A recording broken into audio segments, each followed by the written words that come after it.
ವಿಕಾಸ ದರ್ಪಣಕ್ಕೆ ನಿಮ್ಗೆಲ್ರಿಗೂ ಸ್ವಾಗತ. ಇವತ್ತಿನ ವಿಶೇಷ ಏನಪ್ಪ ಅಂದರೆ, ನಮ್ಮ ಕರ್ನಾಟಕದ ಭಾಷೆ ಯಾವುದು? ಕನ್ನಡ.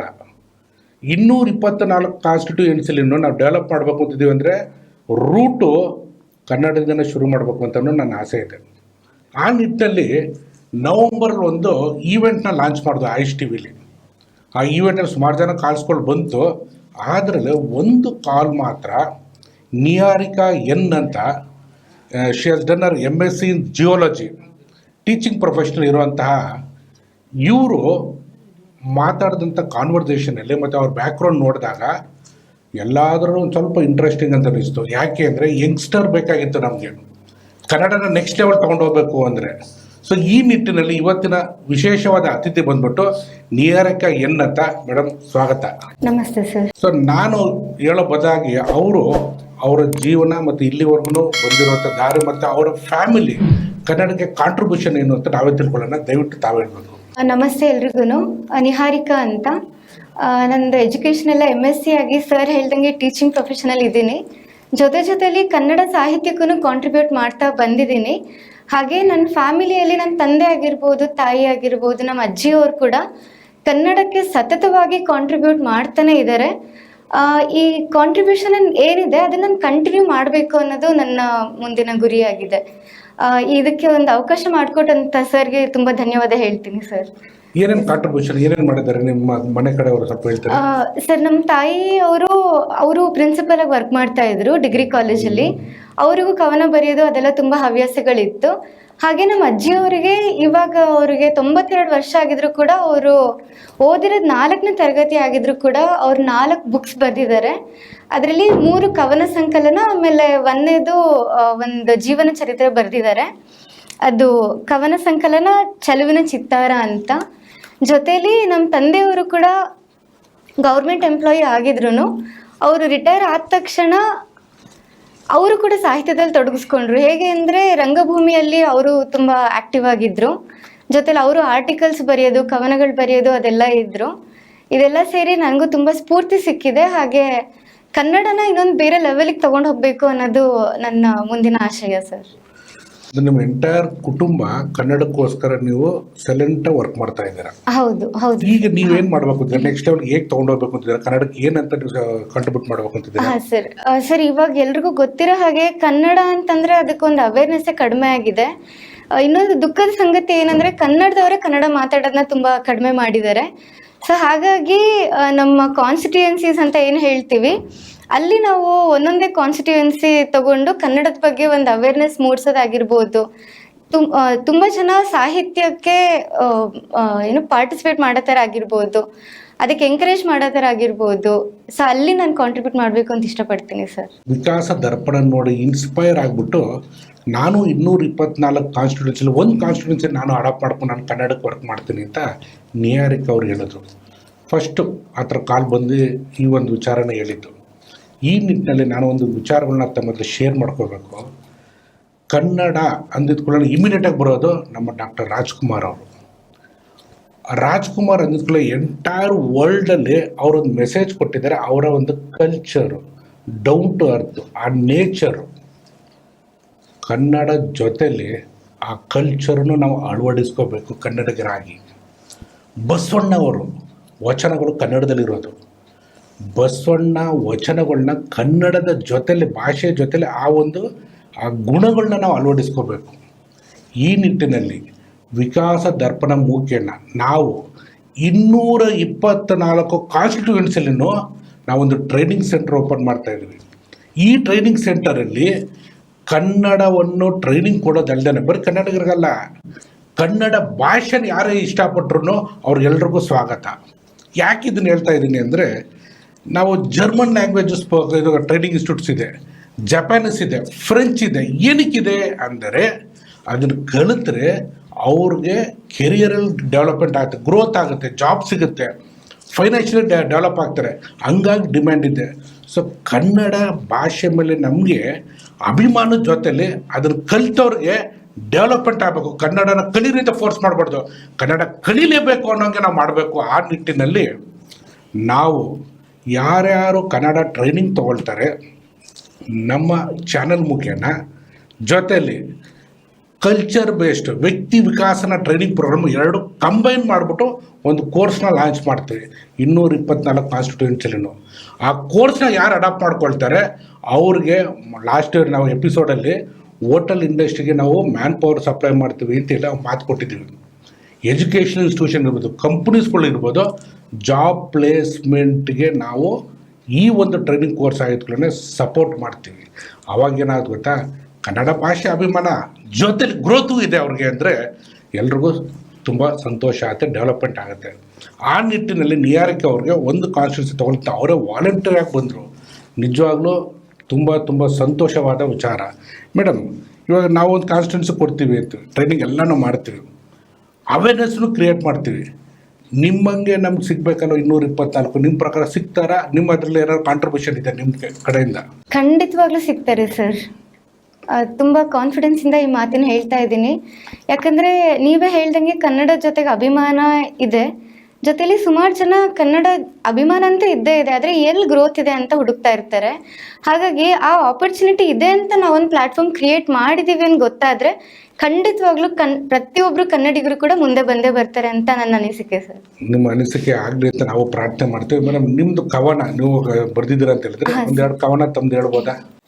ಈ ಒಂದು ಸಂದರ್ಭದಲ್ಲಿ ನನಗೆ ಸಾಹಿತ್ಯ ಅಂದರೆ ಎಷ್ಟು ಪ್ರೀತಿ ಇದೆ, ಅದರಲ್ಲೂ ಕನ್ನಡ ಅಂದರೆ ಎಷ್ಟು ಪ್ರೀತಿ, ಅದ್ರ ಸಲುವಾಗಿ ನಾನೊಂದು ಕವನ ಓದ್ತೀನಿ. ಕವನದ ಶೀರ್ಷಿಕೆ ಬರವಣಿಗೆ.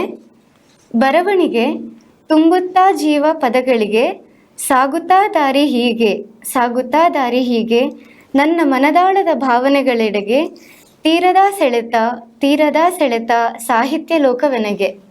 ಸಾಹಿತ್ಯ ನಮ್ಮ ಕವನಗಳಲ್ಲಿ ಏನು ಪ್ಲಸ್ ಪಾಯಿಂಟು ಅಂದರೆ ಭಾವನೆಗಳು ಆ್ಯಕ್ಟಿವೇಟ್ ಆಗುತ್ತೆ. ನಾವು Ayush T V health channel ಆರೋಗ್ಯಕರವಾಗಿರಬೇಕು ಅಂದರೆ ಭಾವನೆಗಳು ತುಂಬ ಇಂಪಾರ್ಟೆಂಟು. ಫಾರಿನ್ ಲ್ಯಾಂಗ್ವೇಜ್ ಅಂದರೆ ನಮ್ಮ ಭಾಷೆ ಬಿಟ್ಟು ಎನಿ ಲ್ಯಾಂಗ್ವೇಜ್, ಇಂಗ್ಲೀಷ್ ಇರ್ಬೋದು ಅಥವಾ ಬೇರೆ ಎನಿ ಲ್ಯಾಂಗ್ವೇಜ್ ಇರ್ಬೋದು, ಅವೆಲ್ಲನೂ ಫಾರಿನ್ ಲ್ಯಾಂಗ್ವೇಜ್ ಅಂತ ಹೇಳೋದು ನಾವು. ಅದರಲ್ಲಿ ನಮ್ಮ ಭಾವನೆಗಳು ಅಷ್ಟು ಫೀಲ್ ಆಗಲ್ಲ. ಸೊ ಕನ್ನಡ ಅದರಲ್ಲಿರುವಂಥ ಒಂದು ಶ್ರೀಮಂತವಾದಂಥ ಭಾಷೆ ನಾವು ಅಳವಡಿಸ್ಕೊಂಡ್ಬಿಟ್ರೆ ಆರೋಗ್ಯಕ್ಕೂ ಒಳ್ಳೆಯದು. ಮೇಡಮ್, ಇನ್ನೊಂದು ಯಾವ್ದಾದ್ರು ಒಂದೆರಡು ಕವನ ಹೇಳಿದೆ ಬಿಟ್ಟು. ನನಗೆ ಪ್ರಕೃತಿ ಅಂದರೆ ತುಂಬ ಪ್ರೀತಿ. ಹಾಗೆ ಪ್ರಕೃತಿ ಬಗ್ಗೆ ನಾವು ಎಷ್ಟು ಕಾಳಜಿ ವಹಿಸ್ತಾ ಇಲ್ಲ ಅನ್ನೋದ್ರ ಬಗ್ಗೆ ಒಂದು ಕವನ ಬರೆದಿದ್ದೀನಿ. ಕವನದ ಶೀರ್ಷಿಕೆ ಪ್ರಕೃತಿ. ಓ ಪ್ರಕೃತಿ, ನಿನ್ನ ಸಹಜ ಸುಂದರತೆಗೆ ನೀ ಬೀಗುತ್ತಿ, ನಿನ್ನ ಮಡಿಲಲ್ಲಿರುವ ನಾವೆಲ್ಲರೂ ಧನ್ಯ, ನಿನ್ನ ಮಡಿಲಲ್ಲಿರುವ ನಾವೆಲ್ಲರೂ ಧನ್ಯ. ನಮ್ಮ ಧನ್ಯತೆ ಸ್ವಾರ್ಥವಾದರೆ ನೀನು ಕೈಗೊಳ್ಳುವೆ ನಿನ್ನ ಕಾರ್ಯ, ನಮ್ಮ ಧನ್ಯತೆ ಸ್ವಾರ್ಥವಾದರೆ ನೀನು ಕೈಗೊಳ್ಳುವೆ ನಿನ್ನ ಕಾರ್ಯ. ನಿನ್ನ ಕಾರ್ಯದಲ್ಲಿರುವುದು ಬಲು ಶೌರ್ಯ, ನಿನ್ನ ಕಾರ್ಯದಲ್ಲಿರುವುದು ಬಲು ಶೌರ್ಯ, ಆ ಶೌರ್ಯದಿಂದ ಆಗುವುದು ನಮ್ಮ ಜಗತ್ತೆಲ್ಲ ಶೂನ್ಯ. ಆಗಲೇ ಎಲ್ಲರಿಗೂ ತಿಳಿಯುವುದು ನಿನ್ನ ಮೌಲ್ಯ, ನಿನ್ನ ಮೌಲ್ಯಗಳನ್ನು ತಿಳಿದುಕೊಂಡೇ ಬರೆದಿರುವೆ ನಾಯಿ ಕಾವ್ಯ, ನಿನ್ನ ಮೌಲ್ಯಗಳನ್ನು ತಿಳಿದುಕೊಂಡೇ ಬರೆದಿರುವೆ ನಾಯಿ ಕಾವ್ಯ. ಅದ್ಭುತ. ಧನ್ಯವಾದ. ನೀವು ಓದಿರೋದು MS ಇನ್ ಜಿಯಾಲಜಿ. ಹೌದು. ಆಮೇಲೆ ಟೀಚಿಂಗ್ ಪ್ರೊಫೆಷನಲ್ ಇದ್ದೀರಾ. ಹೌದು. ಟೈಮ್ ಎಲ್ಲಿ ಸಿಗುತ್ತೆ? ಮತ್ತೆ ಇದು ಮನೆಯಿಂದ ವಾತಾವರಣದಿಂದ ಬಂತು ಅಥವಾ ನೀವು ವಾಲಂಟಿಯರ್ ಡೆವಲಪ್ ಮಾಡ್ಕೊಂಡ್ರ? ಇದು ಒಂದು ಮೊದಲನೇದಾಗಿ ಮನೆ ವಾತಾವರಣ ಆ ಥರ ಇತ್ತು. ನಮ್ಮ ಅಜ್ಜಿ ಬಗ್ಗೆನೇ ಹೇಳ್ತಾ ಇದ್ದೆ. ಅವ್ರಿಗೆ 92 ವರ್ಷ. ಇವಾಗಲೂ ಕೂಡ ನಿನ್ನೆ ಕೂಡ ನೋಡ್ತಾ ಇದ್ದೆ, ಅವ್ರಿಗೆ ಸ್ವಲ್ಪ ಆರೋಗ್ಯ ಸರಿ ಇಲ್ಲ, ಆದರೂ ಕೂಡ ಬುಕ್ಕು ಪೆನ್ನು ಇಟ್ಕೊಂಡು ಬರಿತಾ ಇದ್ರು ಅವರು. ಅಂದರೆ ಅವ್ರಿಗೆ ಅಷ್ಟು ಒಲವಿದೆ ಬರೆಯೋದ್ರ ಬಗ್ಗೆ, ಕನ್ನಡದ ಬಗ್ಗೆ ಎಲ್ಲ.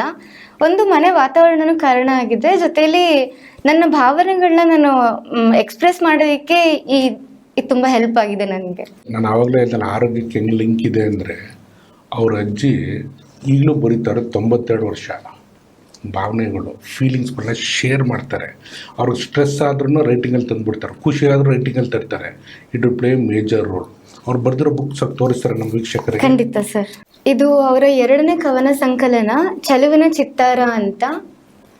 ಮೊದಲನೇದು ಚಿನ್ನದ ದೀಪ ಅಂತ ಬರೆದಿದ್ದಾರೆ, 3ನೇದು ಚೈತ್ರದ ಚೆಲುವು ಅಂತ. ಅವ್ರದ್ದೊಂದು ಹೇಳ್ತಾರೆ, ಅದರ ಒಂದು ಕವನ. ಖಂಡಿತ ಸರ್. ಇದು ಚೆಲುವಿನ ಚಿತ್ತಾರ ಅನ್ನೋ ಕವನ ಸಂಕಲನದಲ್ಲಿ ಇರುವಂತ ಒಂದು ಕನ್ನಡ ಕವನ.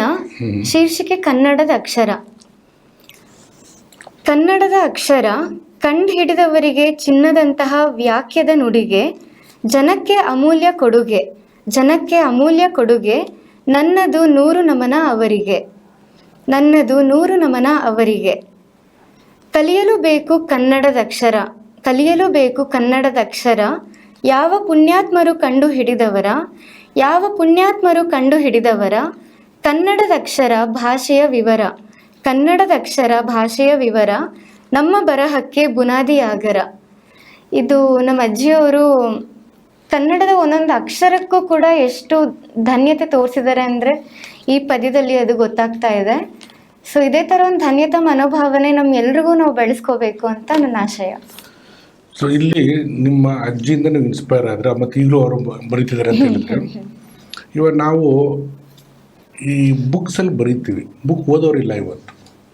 ನಿಮ್ಮ ಅಜ್ಜರು ಬರೆದಿದ್ದಾರೆ ಬುಕ್, ಸುಮಾರು ಜನ ಸಾಹಿತ್ಯಗಳು ಬರೆದಿರೋ ಬುಕ್ಗಳು ಯಾರು ಓದೋರಿಲ್ಲ. ಯಾಕೆ ಓದಲ್ಲ ಅಂದರೆ ಅದರ ಮಹತ್ವ ಗೊತ್ತಿಲ್ಲ ಅವ್ರಿಗೆ. ಅದೊಂದು ರೆವಲ್ಯೂಷನ್ ಟೈಪ್ ಕ್ರಿಯೇಟ್ ಆಗಬೇಕು.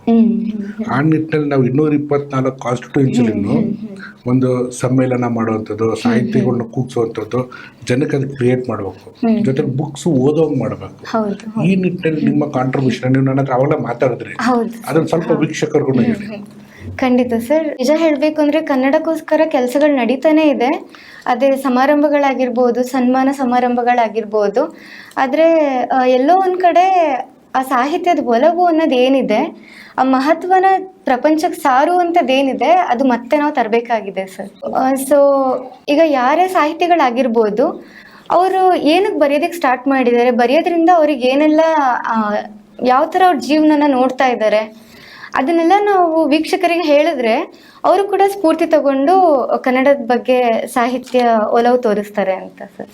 ನಮ್ಮ ಈ 224 ಕಾನ್ಸ್ಟಿಟ್ಯೂಯೆನ್ಸಿಯಲ್ಲಿ ಟ್ರೈನಿಂಗ್ ಜೊತೆಲಿ, ಪ್ಲೇಸ್ಮೆಂಟ್ ಜೊತೆಲಿ ಆಂಟ್ರಪ್ರಿನರ್ಗಳನ್ನು ಡೆವಲಪ್ ಮಾಡಬೇಕು ಅಂತಿದೆ. ಅಂದರೆ ಇವತ್ತು ನಾವು ಸ್ಟಾರ್ಟಪ್ರಿನರ್ ಮಾಡಿದ್ದೀವಲ್ಲ, ಆ ಸ್ಟಾರ್ಟಪ್ನಲ್ಲಿ ಕನ್ನಡಿಗರು ಬಂದರೆ, ಅಂದರೆ ಕನ್ನಡಿಗರು ಅಂದರೆ ಯಾರು ಕನ್ನಡದಲ್ಲಿ ಭಾಷೆ ಅಭಿಮಾನ ಇಟ್ಕೊಂಡು ಯಾರೇ ಬರ್ಬೋದು, ನಾವು ಸ್ವಾಗತ. ನಾವು ಬಂದಾಗ ಅವ್ರಿಗೆ ಹೆಚ್ಚಿನ ಮಹತ್ವವನ್ನು ಕೊಡ್ತೀವಿ ನಾವು. ಜೊತೆಯಲ್ಲಿ ಆಯುಷ್ ಟಿವಿಯಿಂದ ಇವತ್ತೊಂದು ಮಾತು ಹೇಳ್ತಾ ಇದ್ದೀನಿ, ಕನ್ನಡಕ್ಕೋಸ್ಕರ ತಮ್ಮ ಕಾಂಟ್ರಿಬ್ಯೂಷನ್ ಇತ್ತು ಅಂದರೆ ನಿಮಗೆ ಒಂದು ಬ್ರ್ಯಾಂಡಿಂಗ್ ಇರ್ಬೋದು, ಪ್ರಮೋಷನ್ ಇರ್ಬೋದು, ಅಡ್ವರ್ಟೈಸ್ಮೆಂಟ್ ಇರ್ಬೋದು, ಸ್ಪೆಷಲಾಗಿ ನಾವು ಮಾಡ್ತೀವಿ, ಸ್ಪೆಷಲ್ ಆಫರ್ ಕೊಡ್ತೀವಿ. ಮೇನ್ ಇಷ್ಟೇ, ಕನ್ನಡ ಬೆಳಿಬೇಕು ಅಂದರೆ ನಾನು ಕನ್ನಡಕ್ಕೆ ಏನು ಮಾಡ್ತೀನಿ, ಇದು ನಾನು ಹರೀಶ್ ಅಲ್ಲ, ನೀವೇನು ಮಾಡ್ತೀರ ಕನ್ನಡ ಕಾಂಟ್ರಿಬ್ಯೂಷನ್ನು.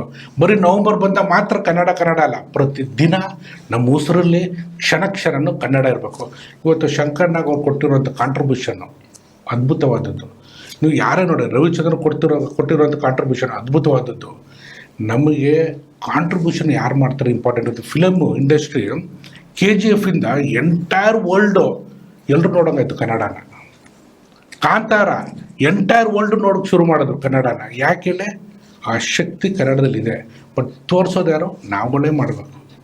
ಬಟ್ ಈ ನಿಟ್ಟಿನಲ್ಲಿ ನೀವು 224 ಕಾನ್ಸ್ಟಿಟ್ಯೂನ್ಸಿನ ಮಾಡ್ಬೋದು. ನಿಮ್ಗೊಂದು ಕಾನ್ಸ್ಟಿಟ್ಯೂನ್ಸಿ ಕೊಡ್ತೀವಲ್ಲ, ನಿಮ್ಮ ಕಾಂಟ್ರಿಬ್ಯೂಷನ್, ಯಾಕಂದ್ರೆ ನೀವು ವರ್ಕಿಂಗ್ ಇದ್ದೀರಾ, ಹೆಂಗೆ ಮಾಡ್ತೀರಾ, ಹೇಗೆ ಟೈಮ್ ನೀವು ಅದಕ್ಕೆ ಕೊಡ್ತೀರಾ? ವರ್ಕ್ ಮಾಡ್ತಾ ಇದ್ದೀನಿ, ಆದರೆ ಮನಸ್ಸಿದ್ದಲ್ಲಿ ಮಾರ್ಗ ಅಂತ ಒಂದು ಗಾದೆ ಮಾತಿದೆ, ನಾನು ಅದನ್ನು ತುಂಬ ನಂಬ್ತೀನಿ ಕೂಡ.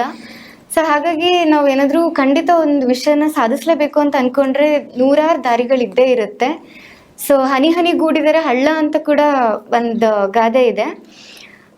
ಸೊ ನಾನು ಒಬ್ಬಳು ಕೆಲಸ ಮಾಡೋದ್ರ ಜೊತೆಗೆ ನಂತರನೇ ಸುಮಾರು ಜನ ಇರ್ತಾರೆ, ಅವ್ರ ಸಹಾಯ ಕೂಡ ತಗೊಂಡು ನಾವು ಖಂಡಿತ ಒಂದು ವ್ಯತ್ಯಾಸನ ತರ್ಬೋದು ಅಂತ ನನ್ನ ಅನಿಸಿಕೆ ಸರ್. ಸಹಾಯ ಯಾರು ಬರಲ್ಲ, ಬರೋಂಗ್ ಮಾಡ್ಬೇಕು. ನಿಮ್ದು ರೋಲ್ ಏನಿದೆ ಇಲ್ಲಿ? ಅದೇ ನನ್ನ ಸಾಹಿತಿಗಳು, ನನಗೆ ಪರಿಚಯದವರು ಏನಿದ್ದಾರೆ ಅವರಿಗೆಲ್ಲ ಇದ್ರ ಬಗ್ಗೆ ಹೇಳೋದು. ಬರೀ ಸಾಹಿತಿಗಳು ನಾವಾದರೆ ಸಾಕಾಗೋದಿಲ್ಲ, ಆ ಸಾಹಿತ್ಯನ ಪ್ರಪಂಚಕ್ಕೆ ಹಂಚಬೇಕು ಅಂತಂದರೆ ಎಷ್ಟೊಂದು ಜನ ಲೈಕ್ ಪ್ರೀತಿ ಇರುತ್ತೆ, ಅಭಿಮಾನ ಇರುತ್ತೆ, ಬಟ್ ಅದನ್ನು ಹೆಂಗೆ ಎಕ್ಸ್ಪ್ರೆಸ್ ಮಾಡೋದನ್ನು ಗೊತ್ತಿರಲ್ಲ. ಅವ್ರನ್ನು ಕೂಡ ಬೆಳಕಿಗೆ ತರಬೇಕು. ಕನ್ನಡದ ಕಂಪು ಏನಿದೆ ಅದನ್ನು ನಾವೆಲ್ಲ ಕಡೆ ಪಸರಿಸ್ಬೇಕು. ಸೊ ಆ ಥರ ಇದೆ. ನೀವು ಯಂಗ್ಸ್ಟರ್ ಇದ್ದೀರಾ, ಆ್ಯಕ್ಷನಲ್ಲಿ ಹೆಂಗೆ ತೊಗೊಂಡ್ಬರ್ತೀರೋ? 224 ಜನ ಬೇಕು ನನಗೆ, ಇವಾಗ 224 ಕಡೆ ನನಗೆ ನೆಟ್ವರ್ಕ್ ಬೇಕು, ಹೆಂಗೆ ತರ್ತೀರಿ? ಖಂಡಿತ. ವಿಕಾಸ ದರ್ಪಣ ಅನ್ನೋ ಒಂದು ಕಾರ್ಯಕ್ರಮ ಎಷ್ಟು ಡೆಡಿಕೇಟೆಡ್ ಆಗಿ ಕನ್ನಡದ ಬಗ್ಗೆ ವರ್ಕ್ ಮಾಡ್ತಿದ್ದಾರೆ ಅಂತ ಗೊತ್ತಾಗ್ತಿದೆ. ಸರ್, ನಾನು ಈ ವೇದಿಕೆ ಮೂಲಕ ಹೇಳೋದಕ್ಕೆ ಇಷ್ಟಪಡ್ತೀನಿ, ಏನು 224 ಕಾನ್ಸ್ಟಿಟ್ಯೂಯೆನ್ಸಿಯಲ್ಲಿ ಕನ್ನಡ ಬಗ್ಗೆ ಡೆವಲಪ್ಮೆಂಟ್ ಮಾಡಬೇಕು ಅಂತ ಇದ್ದೀರಾ, ಅದರಲ್ಲಿ ಖಂಡಿತವಾಗ್ಲೂ ನಾನು ಕೈ ಜೋಡಿಸ್ತೀನಿ ಸರ್. ಅದ ನಂತರನೇ ಎಷ್ಟೊಂದು ಜನ ಸಾಹಿತ್ಯಕ್ಕೆ ಒಲವಿರೋರನ್ನ ನಾನು ಈ ಕಾರ್ಯಕ್ರಮದಲ್ಲಿ ಇನ್ವಾಲ್ವ್ ಮಾಡ್ತೀನಿ ಅಂತ ಈ ಕಾರ್ಯಕ್ರಮದ ಮೂಲಕ ನಾನು ಹೇಳಕ್ ಇಷ್ಟಪಡ್ತೀನಿ ಸರ್. ನಾವು ಥಿಯರಿ ಹೇಳಿದ್ರೆ ವರ್ಕೌಟ್ ಅಲ್ಲ, ಪ್ರಾಕ್ಟಿಕಲ್ ಆ್ಯಕ್ಷನಲ್ಲಿ ತೊಗೊಂಬರ್ಬೇಕು. ನೋಡಿ, ಇವಾಗ ಅವ್ರು ಏನು ಹೇಳ್ತಾ ಕಮಿಟ್ ಮಾಡ್ತಿದ್ದಾರೆ ಅಂದರೆ, ನನಗೆ ಇರುವಂಥ ಜನನ ಹುಡುಕಿ 224 ಕಾನ್ಸ್ಟಿಟ್ಯೂನ್ಸಲ್ಲಿ ನಾನು ವರ್ಕ್ ಮಾಡ್ತೀನಿ ಅಂತವ್ರೆ. ಈ ಥರ ವಾಲಂಟ್ರಿಯಾಗಿ ಬಂದಾಗ ನೋಡಿ ನಮ್ಮ ಕಾರ್ಯಕ್ರಮ ಏನು ವಿಕಾಸ ದರ್ಪಣ ನಾವು ಏನು ಮಾಡ್ಕೊತಿದ್ದೀವಿ ಅದು ಸಕ್ಸಸ್ ಆಗುತ್ತೆ. ಬರೀ ಕಾರ್ಯಕ್ರಮ ಚೆನ್ನಾಗಿದೆ, ತುಂಬ ಚೆನ್ನಾಗಿ ಮಾಡಿಸ್ತಿದ್ದೀರಾ ಅಂತ ಹೇಳಿದ್ರೆ ಅದು ವರ್ಕೌಟ್ ಆಗಲ್ಲ, ಆ್ಯಕ್ಷನಲ್ಲಿ ತರಬೇಕು. ಸೊ ನಾವು ವರ್ಕ್ ಮಾಡ್ತಿದ್ದೀವಿ ಅದೇ ನಿಟ್ಟಿನಲ್ಲಿ. ಫಸ್ಟ್ ಕಾಲು ಕನ್ನಡಕ್ಕೋಸ್ಕರ ನನಗೆ ಮಾಡ್ತೀನಿ, ಆ್ಯಕ್ಷನಲ್ಲಿ ತರ್ತೀನಿ ಅಂತ ಹೇಳಿದ್ದು ನಿಹಾರಿಕಾ ಏನು. ಹಂಗಾಗಿ ನಾನು ಅವ್ರಿಗೆ ಈ ವೇದಿಕೆಯಲ್ಲಿ ಕೂರಿಸ್ತೆ. ಇವತ್ತು ಎಂಡ್ ಪ್ರೋಗ್ರಾಮಲ್ಲಿ ವಿಶೇಷವಾಗಿ ಅವ್ರಿಗೆ ಏನೋ ಒಂದು ಸರ್ಪ್ರೈಸ್ ಇದೆ, ಅದನ್ನು ನಾನು ಹೇಳ್ತೀನಿ. ನಾನು ಮೇಡಮ್, ಹೇಳಿ ಸರ್. ಈಸಿ ಇಲ್ಲ. ನೀವು ಹೊರಗಡೆ ಹೋದಾಗ ಜನರು ಕನ್ವಿನ್ಸ್ ಮಾಡಿಬಿಟ್ಟು ಆಮೇಲೆ ಕನ್ನಡನ ಲಿಫ್ಟ್ ಮಾಡ್ಬೇಕು ಅಂದಾಗ ಜರ್ನಿ ಚಾಲೆಂಜಿಂಗ್ ಇರುತ್ತೆ.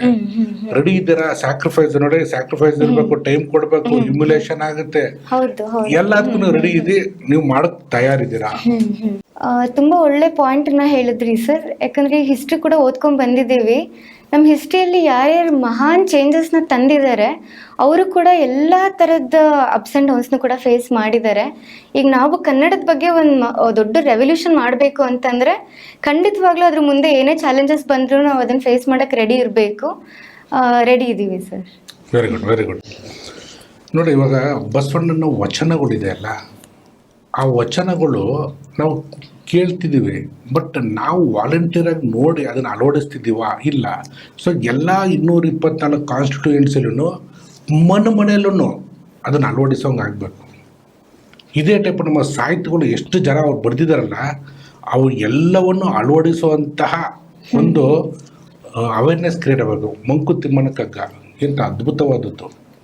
ಸೊ ಈ ನಿಟ್ಟಿನಲ್ಲಿ ನಾವು ಚಾನಲ್ಲು ವರ್ಕ್ ಮಾಡ್ತೀವಿ, ಬಟ್ ನೀವು ಬರಬೇಕು, ನೀವು ಕೈ ಜೋಡಿಸ್ತಾರೆ ಇದಾಗುತ್ತೆ. ಪ್ಲಸ್ ಗ್ರೋತ್ ಹೆಂಗಿರುತ್ತೆ ಜರ್ಮನ್ ಕಲಿತ್ರೆ ಏನಪ್ಪ ಗ್ರೋತ್ ಇದೆಯೋ ಅದೇ ಟೈಪು ಫೈನಾನ್ಷಿಯಲ್ ಗ್ರೋತ್ ಆಗಬೇಕು. ಕನ್ನಡನ ಕಲೀರಿ ಅಂತ ಅನ್ಬಾರ್ದು, ಕನ್ನಡ ಕಲಿತ್ರೇ ನಮ್ಮ ಡೆವಲಪ್ಮೆಂಟ್ ಅನ್ನೋದು ಅನಿವಾರ್ಯ ಆಗಬೇಕು. ಆ ನಿಟ್ಟಿನಲ್ಲಿ ನಾವು ವರ್ಕ್ ಮಾಡಬೇಕು. ಆ ನಿಟ್ಟಿನಲ್ಲಿ ಹೋದಾಗ ಸ್ಟಾರ್ಟಪ್ಗಳು ಕಂಪ್ನೀಸ್ ಇರ್ಬೋದು ಅಥವಾ ಎಕ್ಸಿಸ್ಟಿಂಗ್ ಕಂಪ್ನೀಸ್ಗಳಿಗೆ ಮ್ಯಾನ್ ಪವರ್ ಇರ್ಬೋದು. ಎಲ್ಲ ನಿಟ್ಟಿನಲ್ಲೂ ಕನ್ನಡಿಗರಿಗೆ ಯಾಕೆ ಸ್ಪೆಷಲ್ ಅವೇರ್ನೆಸ್ ಕೊಡಬೇಕು, ಇಂಪಾರ್ಟೆನ್ಸ್ ಕೊಡಬೇಕು ಅಂದರೆ, ಕಲ್ಚರ್ನ ಕಲ್ಚರನ್ನು ಅಳವಡಿಸ್ಕೊಂಡ್ಬಿಟ್ರೆ ಡಿಫ್ರೆಂಟ್. ಅದೇ ಡಾಕ್ಟರ್ ರಾಜ್ಕುಮಾರ್ ಅವರಂತಹ ಕಲ್ಚರ್ನ ಅಳವಡಿಸ್ಕೋಬೇಕು ಅನ್ನೋದು ನಮ್ಮ ಒಂದು ಈ ವಿಕಾಸ ದರ್ಪಣದ ನಮ್ಮ ಒಂದು ಕನಸು ಇರೋದು. ಅದು ನನಸು ಮಾಡಬೇಕು ಅಂತ ಅದಾಗೋದು ನಿಮ್ಮ ಒಂದು ಸಹಕಾರದಿಂದ ಮತ್ತು ಇಂಥವ್ರು ವಾಲಂಟಿಯರ್ ಬಂದರೆ ಮಾತ್ರ ಸಾಧ್ಯ. ಮೇಡಮ್, ಇನ್ನು ನೀವು ಸಾಹಿತ್ಯ ಬಗ್ಗೆ ಇನ್ನೊಂದು 2 ಕವನ ಇದ್ರೆ ಹೇಳಿದೆ. ಹಾಂ ಸರ್, ನನಗೆ ಸಮಾಜದ ಬಗ್ಗೆನೂ ಕೆಲವೊಂದು ಅಭಿಪ್ರಾಯಗಳಿದೆ. ಅದು ನನ್ನ ಕವನದ ಮೂಲಕ ನಾನು ಹೇಳಿದ್ದೀನಿ. ಕವನದ ಶೀರ್ಷಿಕೆ ಅನಿವಾರ್ಯತೆ. ಮಾನವೀಯತೆ ಪಸರಿಸಬೇಕಿದೆ ಸ್ವಾಸ್ಥ್ಯ ಸಮಾಜಕ್ಕಾಗಿ. ಮಾನವೀಯತೆ ಪಸರಿಸಬೇಕಿದೆ ಸ್ವಾಸ್ಥ್ಯ ಸಮಾಜಕ್ಕಾಗಿ. ಇದರ ಅನಿವಾರ್ಯತೆ ಇದೆ ಸುಲಲಿತ ಬದುಕಿಗಾಗಿ. ಇದೆಲ್ಲ ನಿಮ್ಗೆ ಏನಾದ್ರು ಅನುಭವ ಆದಾಗ ಬರೀತಿರೋ ಅಥವಾ ಸಡನ್ ಆಗಿ ಬರುತ್ತವೆಲ್ಲ? ಅನುಭವ ಅನ್ನೋದಕ್ಕಿಂತ ನಾನು ಪ್ರಪಂಚನ ಏನು ಅಬ್ಸರ್ವ್ ಮಾಡ್ತಾ ಇರ್ತೀನಿ ಸರ್, ಅದರಿಂದ ನೋಡಿ ನಾನು ನನ್ನ ಅಭಿಪ್ರಾಯಗಳನ್ನ ಈ ತರ ವ್ಯಕ್ತಪಡಿಸ್ತೀನಿ. ಕವನ ಹೇಳ್ಬಿಟ್ಟು ಆ ಇನ್ಸಿಡೆಂಟ್ ಏನಕ್ಕೆ ಬಂತು? ಖಂಡಿತವಾಗಿ ಸರ್. ನಾನು ಆಗ್ಲೇ ಕೂಡ ಹೇಳ್ದಂಗೆ ನನಗೆ ಪ್ರಕೃತಿ ಅಂದ್ರೆ ತುಂಬಾ ಪ್ರೀತಿ. ಸೊ ಅವಾಗವಾಗ ಟ್ರಾವೆಲ್ ಎಲ್ಲ ಮಾಡ್ತಾ ಇರ್ತೀನಿ. ಸೊ ಒಂದು ಸಮುದ್ರಕ್ಕೆ ಹೋಗ್ತೀವಿ, ಒಂದು ಹರಿಯೋ ನದಿನ ನೋಡ್ತೀವಿ. ನಾವು ಯಾವ ಥರ ಹೋಗ್ತೀವಿ ಆ ಥರ ಸೇಮ್ ವಾಪಸ್ ಬರೋದಿಲ್ಲ. ಟ್ರಾವೆಲ್ ಮಾಡಿದಾಗ ಎಲ್ಲೋ ಒಂದು ಚೇಂಜಸ್ ತಂದಿರುತ್ತೆ ಪ್ರಕೃತಿ ನಮ್ಮಲ್ಲಿ. ಅದೇ ಥರ ನನಗೆ ಕಡಲು ಅನ್ನೋದು ಅದ್ರ ಬಗ್ಗೆ ಒಂದು ಕವನ ಬರೆದಿದ್ದೀನಿ. ಅಂದರೆ ಕಡಲು ಅನ್ನೋದು ನನಗೆ ಎಷ್ಟು ಹತ್ತಿರ ಆಗಿದೆ, ನಮ್ಮ ಮನಸ್ಸನ್ನು ಯಾವ ಥರ ಚೇಂಜ್ ಮಾಡುತ್ತೆ ಅದ್ರ ಬಗ್ಗೆ ಒಂದು ಕವನ ಬರೆದಿದ್ದೀನಿ ಸರ್. ಕವನದ ಶೀರ್ಷಿಕೆ ಕಡಲು. ಕಡಲು ಎಂದರೆ ಅದೇನೋ ಪ್ರೀತಿ. ಮನಸ್ಸಿನ ದುಗುಡ ದುಮ್ಮಾನಗಳನ್ನು ಮರೆಸುವ ರೀತಿ. ಶಾಂತ ಕಡಲಿಗಿರುವ ಈ ಶಕ್ತಿ ನನಗೆ ಜೀವಿಸಲು ಸ್ಫೂರ್ತಿ. ಇನ್ನು ಹೇಗೆ ತಾನೇ ಕುಂದಬೇಕು ಕಡಲ ಮೇಲಿನ ಪ್ರೀತಿ. ಅದ್ಭುತ ಅದ್ಭುತ. ಧನ್ಯವಾದಗಳು ಸರ್. ಇನ್ನೊಂದು ಈ ಥರದ್ದು ಯಾವ್ದಾರ ಒಂದು ಇನ್ಸಿಡೆಂಟ್ ಹೇಳ್ಬಿಟ್ಟು ಇನ್ನೊಂದು ಹಾ ಸರ್, ಖಂಡಿತ. ಇದು ಕೂಡ ಸಮುದ್ರ ಸಾಗರ ಅದ್ರ ಬಗ್ಗೆ. ಕವನದ ಶೀರ್ಷಿಕೆ ಸಾಗರ. ಓ ಭೋರ್ಗರೆವ ಸಾಗರವೇ ನೀನು ಯಾವ ಕುಲವೇ, ಓ ಭೋರ್ಗರೆವ ಸಾಗರವೇ ನೀನು ಯಾವ ಕುಲವೇ, ನಿನ್ನ ಅಂದ ಚಂದ ನೋಡಲು ದಿನ ಬರುವನಲ್ಲವೇ ಆ ಬಾನಚಂದಿರ, ನಿನ್ನ ಅಂದ ಚಂದ ನೋಡಲು ದಿನ ಬರುವನಲ್ಲವೇ ಆ ಬಾನಚಂದಿರ, ಚಂದಿರನಿಗೂ ನಿನಗೂ ಇಲ್ಲದಂತಾಗಿದೆ ಅಂತರ, ಚಂದಿರನಿಗೂ ನಿನಗೂ ಇಲ್ಲದಂತಾಗಿದೆ ಅಂತರ, ಕೇಳುತ್ತಾ ನಿನ್ನ ಭೋರ್ಗರೆತದ ಸ್ವರ, ಕೇಳುತ್ತಾ ನಿನ್ನ ಭೋರ್ಗರೆತದ ಸ್ವರ, ತನ್ನನ್ನು ತಾನೇ ಮರೆಯುವ ಆ ಚಂದಿರ, ತನ್ನನ್ನು ತಾನೇ ಮರೆಯುವ ಆ ಚಂದಿರ, ನಿಮ್ಮಿಬ್ಬರ ಬಾಂಧವ್ಯ ನಮ್ಮ ನೇಸರದ ಶೃಂಗಾರ, ನಿಮ್ಮಿಬ್ಬರ ಬಾಂಧವ್ಯ ನಮ್ಮ ನೇಸರದ ಶೃಂಗಾರ. ಅದ್ಭುತ, ತುಂಬಾ ಚೆನ್ನಾಗಿದೆ. ಧನ್ಯವಾದಗಳು ಸರ್. ಈಗ ನೀವು ಸ್ಕೂಲಲ್ಲಿ ಏನ್ ಸಬ್ಜೆಕ್ಟ್ ತಗೊಳ್ತೀರಾ? ಸಬ್ಜೆಕ್ಟ್ ಯಾವ್ದು? Social science. ಆ ಟೈಮಲ್ಲಿ ಈ ಕನ್ನಡದ ಬಗ್ಗೆನೂ ನೀವು ಹೇಳ್ತೀರಾ ಮಕ್ಕಳಿಗೆ? ಖಂಡಿತವಾಗ್ಲೂ ಹೇಳ್ತೀನಿ ಸರ್. ಅವ್ರಿಗೆ ಇಂಟ್ರೆಸ್ಟ್ ಕ್ರಿಯೇಟ್ ಹೌದು ಮಾಡ್ತೀರಾ? ಹೌದು. ಅದ್ರಲ್ಲೂ ಹಿಸ್ಟ್ರಿ ಬಗ್ಗೆ ಮಾತಾಡ್ಬೇಕಾದ್ರಂತೂ ತುಂಬಾ ಬಂದೇ ಬರುತ್ತೆ. ಈಗ ಕನ್ನಡದ ಬಗ್ಗೆ ಆಗಿರ್ಬೋದು, ಅದರಲ್ಲಿ ಇಂಡಿಯನ್ ಹಿಸ್ಟ್ರಿ ಪಾಠ ಮಾಡ್ಬೇಕಾದ್ರೆ ಬಂದೇ ಬರುತ್ತೆ ಕನ್ನಡದ ಬಗ್ಗೆ. ಸೊ ಕನ್ನಡ ರಾಜ್ಯ ಯಾವ ತರ ಇತ್ತು, ಲ್ಯಾಂಗ್ವೇಜ್ ಬಗ್ಗೆ, ಕನ್ನಡ ಭಾಷೆಗೆ ಎಷ್ಟು ಹೋರಾಟಗಳಾಗಿದೆ. ಸೊ ಸ್ವಾತಂತ್ರ್ಯ ಚಳವಳಿ ನಡಿಬೇಕಾದ್ರೆ ಎಲ್ಲೋ ಒಂದ್ ಕಡೆ ಭಾಷೆಗೂ ಕೂಡ ಒಂದು ಪ್ರಾಮುಖ್ಯತೆ ನೀಡಿದ್ರು. ಅದ್ರ ಬಗ್ಗೆ ಏನೇನು ಹೋರಾಟಗಳಾಗಿದೆ ಅದನ್ನು ಕೂಡ ಮಕ್ಳಿಗೆ ಹೇಳ್ತೀನಿ ಸರ್. ಹಾಗೆ ಮಕ್ಳು ತುಂಬಾ ಇಂಟ್ರೆಸ್ಟ್ ಆಗಿ ಕೇಳ್ತಾರೆ ಆಕ್ಚುಲಿ. ಆಮೇಲೆ ಇನ್ನು ನಾನು ಏನು ಅಬ್ಸರ್ವ್ ಮಾಡಿದೀನಿ ಅಂದ್ರೆ, ಎಷ್ಟೋ ಜನ ಮಕ್ಳಿಗೆ ಸೋಷಲ್ ಕಷ್ಟ ಅಂತ ಹೇಳ್ತಾರೆ, ಅದರಲ್ಲಿ ಹಿಸ್ಟ್ರಿ. ಏನಕ್ಕೆ ಅಂದ್ರೆ, ಮೊನ್ನೆ ಕೂಡ ಒಬ್ಬ ಸ್ಟೂಡೆಂಟ್ ಬಂದ್ಬಿಟ್ಟು ಮ್ಯಾಮ್ ಹಿಸ್ಟ್ರಿ ಏನಕ್ಕೆ ಓದ್ಬೇಕು ಅಂತ ಕೇಳ್ತಾ ಇದ್ದ. ಅಂದ್ರೆ ಎಲ್ಲೋ ಯಾವಾಗ್ಲೂ ಆಗಿರೋದು ಇವಾಗ ಓದಿ ಏನ್ ಪ್ರಯೋಜನ ಅಂತ ಮಕ್ಳು ಮನ್ಸಲ್ಲಿದೆ ಸರ್. ಸೊ ಹಿಸ್ಟ್ರಿಗೆ ಎಷ್ಟು ಪ್ರಾಮುಖ್ಯತೆ ಇದೆ ಅನ್ನೋದನ್ನ ನಾವು ಹೇಳ್ಬೇಕಾಗುತ್ತೆ ಸರ್. ಇವತ್ತಿನ ದಿನ ನಾವ್ ಈ ತರ ಜೀವನ ಮಾಡ್ತಿದೀವಿ ಅಂತಂದ್ರೆ ಹಿಂದೆ ಹೋರಾಟ ಮಾಡಿದಾರಲ್ಲ ಅವ್ರದೆಲ್ಲ ಕಾಂಟ್ರಿಬ್ಯೂಷನ್ ಇದೆ ಸರ್. ತಂದೆ, ತಾಯಿ, ಅಜ್ಜಿ ಎಲ್ಲರೂ ಹೌದು ಸರ್. ನಿಮ್ಮ ಅಜ್ಜಿ ಅವ್ರ ತಂದೆ ಬುಕ್ ಏನೋ ಬರ್ದಿದ್ದಾರೆ ಅಂದ್ರೆ? ಹೌದು, ನಮ್ಮ ಅಜ್ಜಿಯವರು ಅವರ ತಾತನ ಜೀವನ ಚರಿತ್ರೆಯನ್ನು ಒಂದು ಬುಕ್ಕಿನಲ್ಲಿ ಬರ್ದಿದ್ದಾರೆ. ಅದು ಮಲ್ಲಿಕಾರ್ಜುನನ ಬಾಳ ಬುತ್ತಿ ಅಂತ ಬುಕ್ಕಿನ ಶೀರ್ಷಿಕೆ. ಅದರಲ್ಲಿ ಅವರು ಯಾವ ತರ ಜೀವನನ ಕಷ್ಟಪಟ್ಟು ಸ್ಟ್ರಗಲ್ಸ್ ಏನೇನಿತ್ತು ಅವ್ರದ್ದು, ಯಾವ ತರ ಫೇಸ್ ಮಾಡಿದ್ರು ಅನ್ನೋದನ್ನ ಈ ಕಾದಂಬರಿ ಮೂಲಕ ಬರ್ದಿದ್ದಾರೆ ಸರ್. ಇದು ಮಲ್ಲಿಕಾರ್ಜುನನ ಬಾಳ ಬುತ್ತಿ ಅಂತ. ಇದು ಇತ್ತೀಚೆಗೆ ಬರ್ದಿರೋದು 2024 ಅಲ್ಲಿ ಇದು ಪಬ್ಲಿಷ್ ಅಂಡ್ ಪ್ರಿಂಟ್ ಆಗಿರೋದು ಸರ್. ಅದೇ. ಸೊ 91 ವರ್ಷದಲ್ಲಿ ಅವ್ರು ಈ ಬುಕ್ ನ ಬರೆಯೋಷ್ಟು ಅವರಿಗೆ ಪ್ರೀತಿ ಇದೆ ಅಂತಂದ್ರೆ, ನಮ್ ಎಲ್ರಿಗೂ ನಮ್ ಪ್ರೀತಿ ತೋರ್ಸೋದಿಕ್ಕೆ ಟೈಮು, ಎನರ್ಜಿ ಎಲ್ಲದೂ ಇದೆ ಅಂತ ನಾನು ಹೇಳಕ್ ಇಷ್ಟಪಡ್ತೀನಿ ಸರ್. ಇಲ್ಲೂ ಅವ್ರನ್ನು ಕನ್ನಡಕ್ಕೆ ಏನಾದ್ರು ಕಾಂಟ್ರಿಬ್ಯೂಟ್ ಮಾಡಿದಾರಾ? ಖಂಡಿತ ಸರ್. ಹೌದು, ಇವರು ಕನ್ನಡದ ಬಗ್ಗೆ ಕೂಡ ತುಂಬಾ ಬರ್ದಿದ್ದಾರೆ. ಕನ್ನಡ ಪದ್ಯಗಳು, ಕವನಗಳು, ದೇವರ ಹಾಡುಗಳು ಎಲ್ಲದನ್ನು. ಸೊ ಎಲ್ಲೋ ಕನ್ನಡದ ಅಭಿಮಾನ ಅವರಿಗೆ ಇಲ್ಲಿವರೆಗೂ ತಂದಿದೆ ಅಂತ ನನ್ನ ಅನಿಸಿಕೆ ಸರ್. ಇವಾಗ ನೋಡಿ, ಎಂಟೈರ್ ಕುಟುಂಬನೇ ಕನ್ನಡಕ್ಕೋಸ್ಕರ ಅವ್ರು ಮುಡುಪಾಗಿಟ್ಟಿದ್ದಾರೆ. ಬಟ್ ಇವ್ರಿಗೆ ಒಂದು ಪ್ಲ್ಯಾಟ್ಫಾರ್ಮ್ ಬೇಕಿತ್ತು. ಆ ಪ್ಲ್ಯಾಟ್ಫಾರ್ಮೇ ಈ ವಿಕಾಸ ದರ್ಪಣ ಆಗಿದೆ. ಏನಕ್ಕೆ ಅಂದರೆ, ಈ ಕಾರ್ಯಕ್ರಮ ನೋಡ್ತಿದ್ದಾರೆ, ನೋಡ್ಬಿಟ್ಟು ಅವರು ವಾಲಂಟಿಯರ್ ಆಗಿ ನಾನಿನ್ನ ಕಾಂಟ್ರಿಬ್ಯೂಟ್ ಮಾಡಬೇಕು ಅಂತ ಹೇಳಿದ್ದಕ್ಕೆ ನಾವು ಇವತ್ತು ಅವ್ರನ್ನ ನಿಯಾರಕ್ಕೆ ಅವ್ರನ್ನೆಲ್ಲಿ ಕರೆಸಿದ್ದೀವಿ. ನಾವು ನಿಯಾರಕ್ಕೆ ಅವರೇ, ನಿಮ್ಮ ಈ ಕಾಂಟ್ರಿಬ್ಯೂಷನ್ಗೆ ನಾವು ನಿಮ್ಮ ಸಪೋರ್ಟಾಗಿ ನಿಲ್ತೀವಿ. ಆಮೇಲೆ ತುಂಬ ಖುಷಿ ಆಗ್ತಿದೆ, ನಿಮ್ಮಂಥ ಯಂಗ್ಸ್ಟರ್ಸ್ ಬರಬೇಕು ಅಂತ ಈ ಸಂದರ್ಭದಲ್ಲಿ ಹೇಳ್ತಾ ಇದ್ದೀನಿ. ಧನ್ಯವಾದಗಳು. ಧನ್ಯವಾದಗಳು ಸರ್. ಒಂದು ಸರ್ಪ್ರೈಸ್ ಅಂತ ಹೇಳಿದ್ದೆ ನಾನು ಲಾಸ್ಟಲ್ಲಿ. ನಿಯಾರಿಕಾ ಎನ್ನವ್ರಿಗೆ ಮೊಟ್ಟ ಮೊದಲನೇ ಬಾರಿಗೆ ವಿಕಾಸ ದರ್ಪಣದಲ್ಲಿ ನಾವು ಅವ್ರಿಗೆ ಸನ್ಮಾನ ಮಾಡ್ತಾ ಇದ್ದೀವಿ. ಏನಕ್ಕೆ ಸನ್ಮಾನ ಮಾಡ್ತಾ ಇದ್ದೀವಿ ಅಂದರೆ, ಅವರ ಒಂದು ಕಾಂಟ್ರಿಬ್ಯೂಷನ್ನು ಇದೆ, ಅದ್ರ ಜೊತೆಲಿ ಅವರೊಂದು ಕಮಿಟ್ಮೆಂಟ್ ಕೊಟ್ಟಿದ್ದಾರೆ.